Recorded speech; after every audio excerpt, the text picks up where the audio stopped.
This isn't tit for tat. There is a massive imbalance when it comes to the two sides' weaponry and capability. Personally, I cannot watch that footage and hear those numbers and see a fair fight.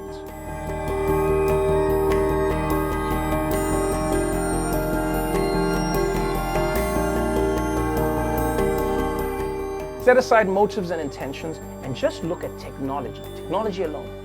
Israel has one of the most powerful militaries in the world. They can crush Gaza like that. Multiple children have been killed this week, 8 in a single strike just yesterday, and the US is heavily implicated here. Not just by serving as Israel's diplomatic shield at the UN, but by constantly refusing to criticize the indefensible. Let's look at who's dead and who's alive this week.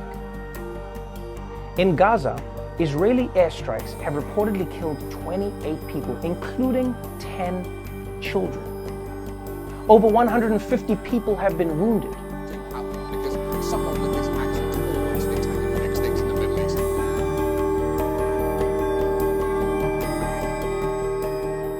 They've been living under a suffocating blockade for 14 years.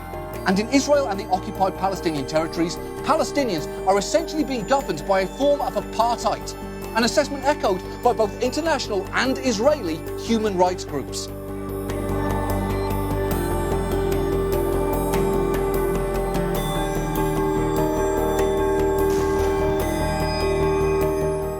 They hit their targets, including a house in a refugee camp, a building housing the Associated Press and Al Jazeera, and this 13-story office and apartment building. For the record, destroying a civilian residence sure seems like a war crime, regardless of whether you send a courtesy heads-up text. Falling back on convenient sanitized terms like real estate disputes and airstrikes on militants feels a little disingenuous when what you're describing is forcing people from the homes they've lived in for decades and killing civilians and children.